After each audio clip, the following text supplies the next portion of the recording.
सद्गुरु मुनिवा भगवान की जय। सद्गुरुवे नमः। शिवोहम शिवोहम शिवोहम। गुरु गीता के महामंत्रों में आध्यात्मिक विद्या के गूढ़ रहस्य संजोए हैं। योग, तंत्र एवं वेदांत आदि सभी तरह की साधनाओं का सार इसमें है। महाकठिन साधनाएं इन महामंत्रों के आश्रय में अति सुगम हो जाती हैं। ऐसा होते हुए भी सभी लोग इस सत्य को समझ नहीं पाते हैं।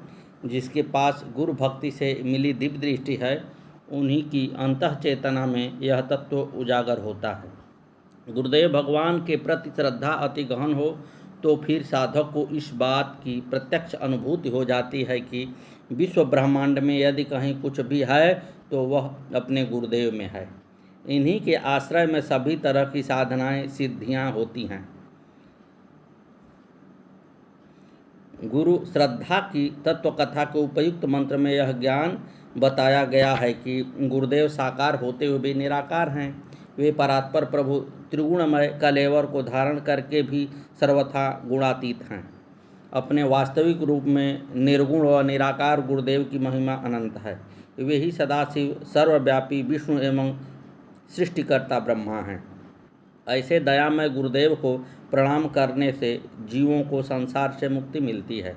इस सत्य को बिरले विवेकवान ही समझ पाते हैं। विवेक न होने पर यह सच्चाई प्रकट होते हुए भी समझ में नहीं आती।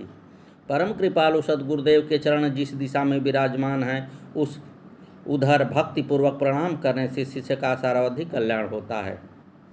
गुरुदेव भगवान के महिमामय स्वरूप के अन्य रहस्यमय आयामों को प्रकट करते हुए भगवान सदाशिव आदि माता जगदम्बा से कहते हैं।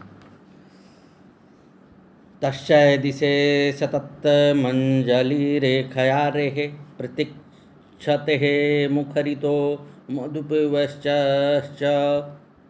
जगति यत्र भगवान गुरुचक्रवर्ती विश्वोदय प्रलय नाटक नित्य साक्षी श्रीनाथादिगुरुत्रयं गणपतिपीठत्रयं भैरवः सिद्धं बटुकत्रयं पदयुगं द्युतिक्रमं मण्डलं वीरानद्वष्टं चतुष्टकं षष्टिनवकं वीरावलिपङ्कं श्रीमन्मालिकमणिमात्रराजसहितं वन्दे गुरुमण्डलम्। गुरु तत्व के रहस्य को प्रकट करने वाले इस महामंत्र में अनेक तरह की साधनाओं के रहस्यों का गुण संकेत में वर्णन है। भगवान भोलेनाथ की वाणी शिष्यों के समक्ष इस रहस्य को प्रकट करती है कि गुरुदेव भगवान में साधना, साध्य एवं सिद्धि के सारे मर्म समाये हैं। गुरुदेव सृष्टि में चल रहे उत्पत्ति एवं प्रलय रूप नाटक के नित्य साक्षी हैं। वे ही संपूर्ण सृष्टि के चक्रवर्ती स्वामी हैं। ऐसे गुरुदेव भगवान जिस दिशा में भी विराजमान हों, उसी दिशा में विद्वान शिष्य को मंत्रोच्चारण पूर्वक सुगंधित पुष्पों की अंजलि समर्पित करनी चाहिए। गुरुदेव ही परम गुरु एवं परात्पर गुरु हैं।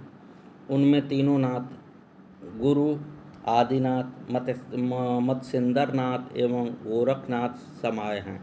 उन्हीं में भगवान गणपति का वास है।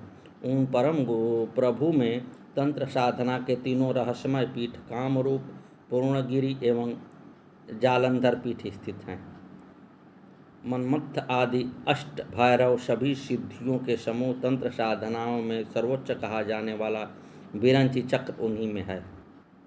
स्कंदादि बटुकत्रय, शून्यावादि द्युतिमंडलम, अग्निमंडलम, सूर्यमंडलम, शोभमंडलम आदि मंडलम, प्रकाश एवं विमर्श के युगल पद के रहस्य उन्हीं में हैं। 10 वीर, 64 योगिनियाँ, 9 मुद्राएं, पंचवीर तथा अ से 6 तक सभी मातृकाएँ एवं मालिनी यंत्र गुरुदेव की चेतना मंडल में ही स्थित हैं। सभी तत्वों से युक्त गुरुमंडल को मेरा बारंबार प्रणाम है। सद्गुरु भगवान की जय। गुरु गीता में बताया गया है यह सत्य की तरह गुरु गीता में बताया गया यह सत्य किसी भी तरह से बुद्धिगम्य नहीं है।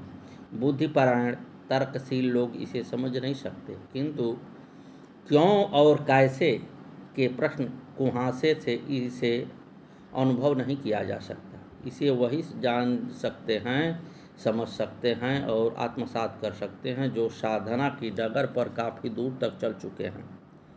ऐसे साधना परायण जनों के लिए ही यह गुरुदेव की महिमा नित्य अनुभव की वस्तु बन जाती है। महान अघोर संत बाबा कीनाराम के साधना अनुभव से इस बात को बहुत ही स्पष्ट रूप से समझा जा सकता है। सिद्धियों के संतों के बीच बाबा कीनाराम का नाम बहुत ही आदर से लिया जाता है। बाबा कीनाराम का ज़्यादातर समय काशी में बीता। वह अघोर तंत्र के महान सिद्ध थे। उनके चमत्कारों, अति प्राकृतिक रहस्यों के बारे में ढोरों किंवदंतियाँ कही सुनी जाती हैं। बाबा कीनाराम उत्तर प्रदेश राज्य के गाजीपुर के रहने वाले थे। उनमें जन्म जन्मांतर के साधना, गाजीपुर के नहीं बल्कि चंदौली के रहने वाले थे। उनमें जन्म जन्मांतर के साधना संस्कार थे। विवेक सार ग्रंथ में उनकी जीवन कथा विस्तार से वर्णित है।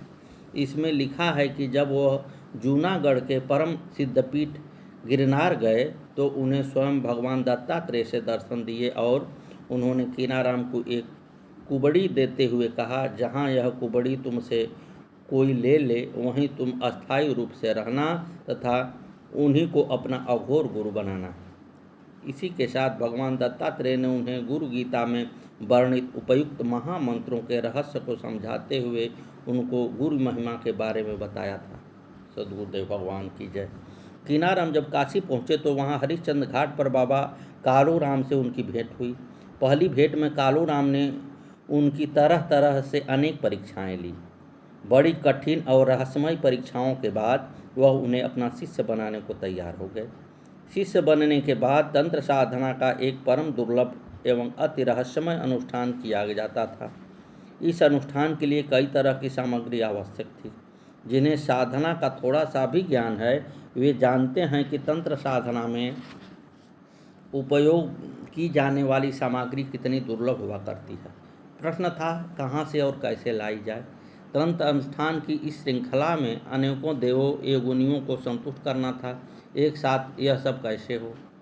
इन प्रश्नों ने बाबा कीनाराम को आकुल कर दिया। शिष्य की चिंता से शिष्य वत्सल बाबा कालूराम द्रवित हो उठे। उन्होंने कहा, चिंता किस बात की रे, मैं हूँ ना, तू मेरी ओर देख, मुझ में देख। उनके इस तरह कहने पर बाबा कीनाराम ने अपने गुरु की ओर देखा। आश्चर्य, परम आश्चर्य। तंत्र साधना की सभी अधिष्ठात्री देव शक्तियाँ महासिद्धि कालूराम में विद्यमान थी। सभी तंत्रपीठ उनमें समाहित थे। सद्गुरु चेतना में तंत्र साधना के समस्त तत्व दिखाई दे रहे थे। शिष्य वत्सल बाबा कालूराम की यह अद्भुत कृपा देखकर कीनाराम भक्ति विह्वल हो गए और गुरु कृपा ही केवलम कहते हुए उनके चरणों में गिर पड़े। अपने सद्गुरु के पूजन से ही उन्हें तंत्र की समस्त शक्तियाँ, सारी सिद्धियाँ मिल गई। गुरु कृपा ने उन्हें अघोर तंत्र का महासिद्ध बना दिया। सद्गुरु पूजन में सबका यजन है। सभी शिष्य साधक की साधना रहस्य को भली प्रकार जान लें। सद्गुरुदेव भगवान की जय। श्री मौनी बाबा भगवान नमो नमः। आगे की कथा कल।